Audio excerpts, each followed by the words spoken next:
The 1974 US-Saudi Arabian Petrodollar Agreement, the unwritten pact that reshaped the world. The year 1974 marked a pivotal, yet largely unheralded, turning point in modern global history. Against a backdrop of geopolitical shock, economic crisis, and shifting tectonic plates in the international order, the United States and the Kingdom of Saudi Arabia cemented a series of understandings that would come to be known, inaccurately yet evocatively, as the Petrodollar Agreement.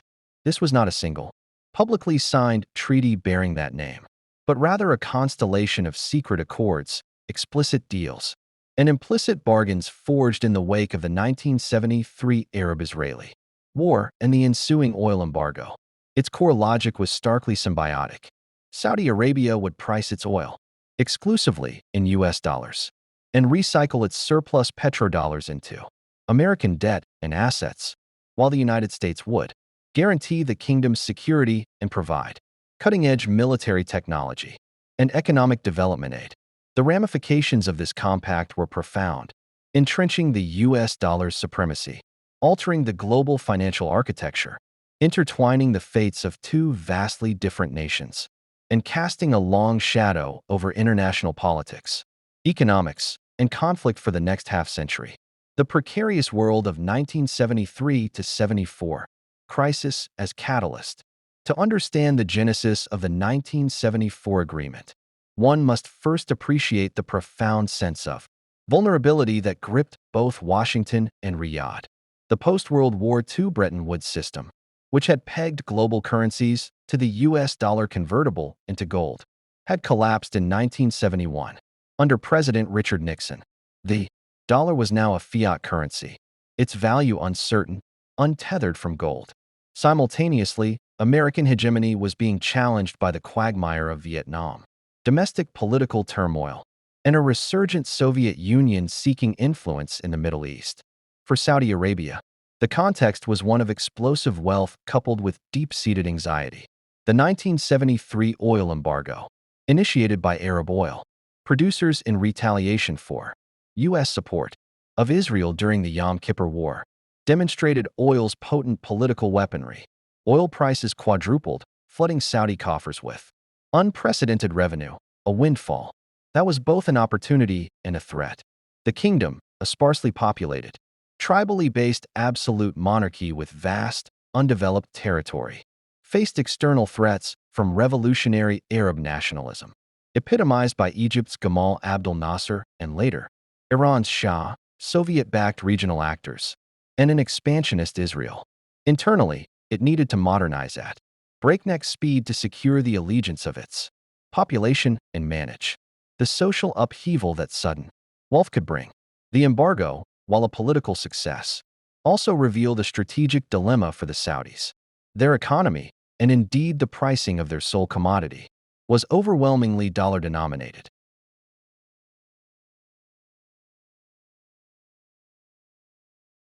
They were sitting on mountains of dollar reserves that were depreciating due to inflation and global currency instability. They needed a safe, productive place to invest these surpluses. The United States, meanwhile, faced a triple threat: soaring energy costs, a deteriorating balance of payments, and the risk that oil-producing nations might abandon the dollar, destabilizing its currency and its ability to finance deficits cheaply. A mutual need for stability became the bedrock of negotiation. The negotiation and the architecture of a deal. The architects of the deal were two formidable figures: U.S. Secretary of State Henry Kissinger and Saudi oil minister Ahmed Zaki Yamani. Kissinger, the supreme realist, understood that American power in the post-Bretton Woods, post-Vietnam era required a new foundation. That foundation would be a strategic marriage between the world's paramount military power and the world's paramount oil power.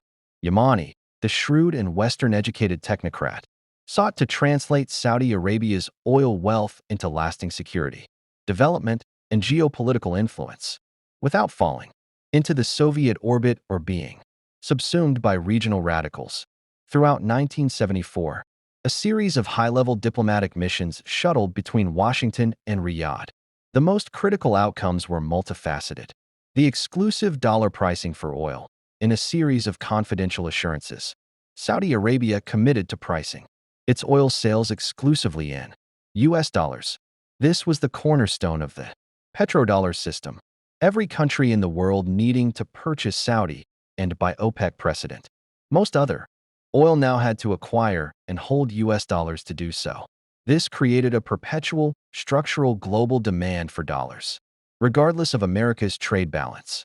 The recycling of petrodollar surpluses. Saudi Arabia agreed to invest its enormous oil revenue surpluses, the petrodollars, back into the United States. This primarily took the form of purchasing U.S. Treasury bonds, providing the U.S. government with a deep, reliable pool of capital to finance its budget deficits. Additionally, Saudi funds flowed into American banks, equities, and real estate. This recycling mechanism prevented global financial dislocation, as dollars paid for oil swiftly returned to the U.S. economy, financing American consumption and government spending. The security guarantee. In return, the United States made an expansive, though not always publicly formalized, commitment to Saudi Arabia's security. This included military sales and training, opening the floodgates to massive arms sales, from fighter jets to command and control systems, and training the Saudi military. Strategic cooperation, establishing the US-Saudi Arabian Joint Commission on Economic Cooperation, JECR, in June 1974, which became a multi-billion-dollar channel for development, projects, and technical assistance.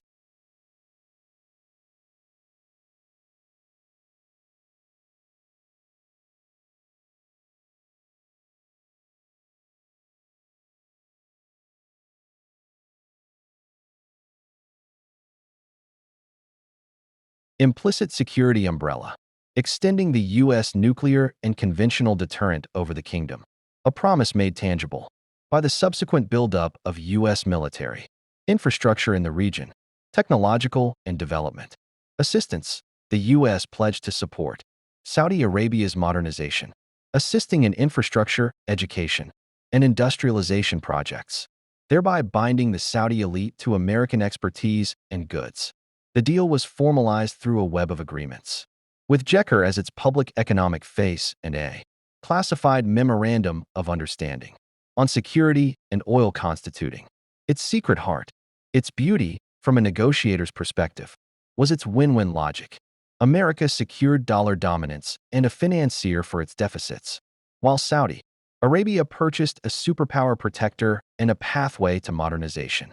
The global impact, forging a new world order. The consequences of this bilateral pact rippled across the globe, creating the defining features of the late 20th century international system. The dollar's exorbitant privilege, cemented. The agreement effectively replaced the gold-backed dollar with an oil-backed dollar.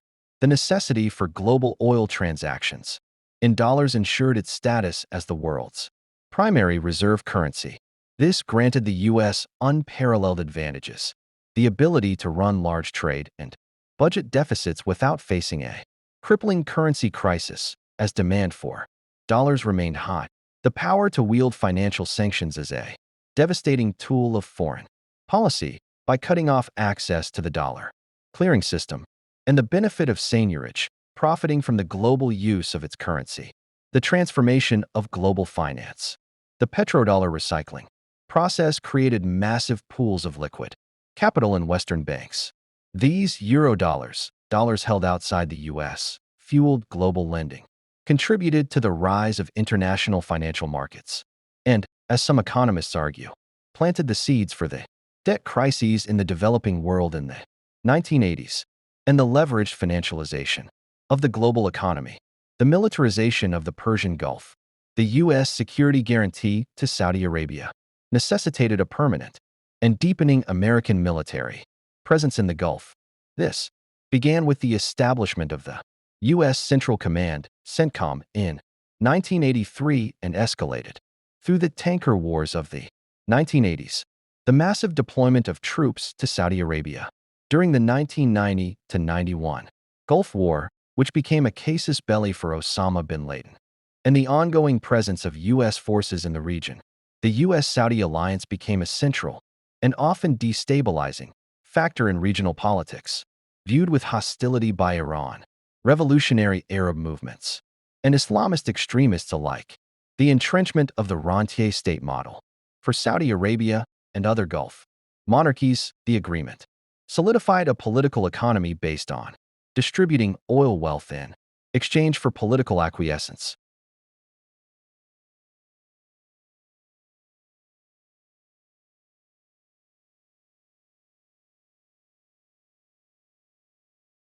It reduced pressure for political reform and tied the regime's survival to external security guarantees and internal patronage, funded by dollar-denominated oil. The unintended consequences and enduring tensions. The petrodollar system, while stable for decades, generated profound contradictions and blowback. The addiction to debt and deficits for the U.S. The ready recycling of petrodollars into treasuries enabled a long-term addiction to deficit spending, undermining fiscal discipline and contributing to the accumulation of national debt. The Great Deviation and global imbalances. The system contributed to persistent global trade imbalances, with the U.S. running perennial current account deficits as dollars flowed out to pay for imports, including oil, and exporting nations, including oil producers, accumulating vast dollar reserves. The seeds of anti-American terrorism. The visible, permanent U.S. military presence on Saudi soil, home to Islam's two holiest cities, was sacrilege to Salafi jihadists like Osama bin Laden. The 1974 agreement, by binding the al-Saud so closely to the Crusaders, provided a core ideological grievance for al-Qaeda and would later be cited in terrorist propaganda, culminating in the attacks of September 11, 2001, carried out predominantly by Saudi nationals. An uncomfortable alliance of values. The pact locked the United States into an intimate, strategic partnership with an absolute monarchy whose domestic governance and social values, e.g., on human rights, women's rights, religious freedom, often directly contradicted America's professed ideals. This tension has been a constant source of friction in the relationship, managed through cycles of diplomatic pressure and realpolitik silence.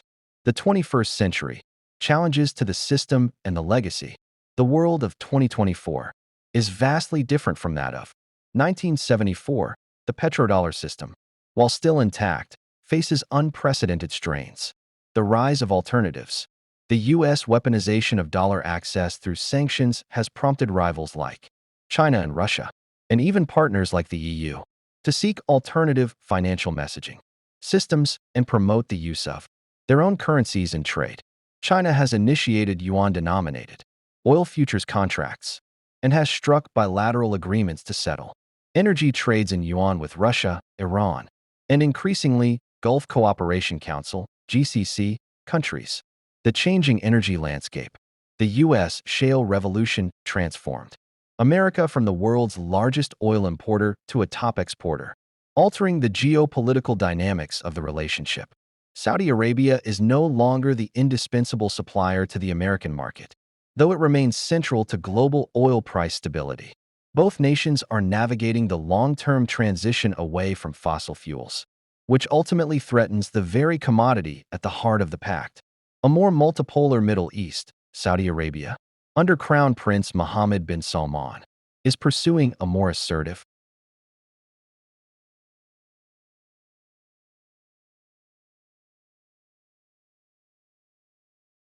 independent foreign policy, e.g., the war in Yemen, détente with Iran, openness to BRICS membership, diversifying its economic and security partnerships with China and others.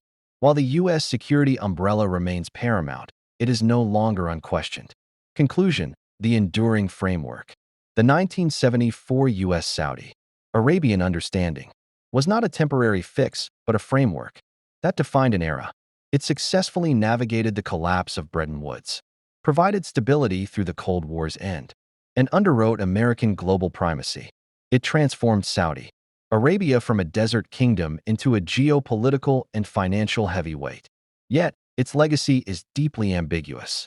It stabilized the global economy while fostering dependency and imbalance. It secured a critical alliance while fostering ideological hatred. It empowered the dollar while incentivizing its potential challengers. As the world moves toward a more multipolar and less oil-dependent future, the foundations of the petrodollar system are slowly eroding. However, the sheer inertia of financial networks, the depth of the US-Saudi military-industrial relationship, and the lack of a single, equally liquid alternative to the dollar ensure its continued relevance for the foreseeable future. The 1974 agreement stands as a masterclass in realpolitik, a testament to how a secretive deal between two nations, forged in crisis, can silently build the invisible architecture of the world for generations to come. Its eventual evolution or dissolution will be equally telling of the new world order that is struggling to be born.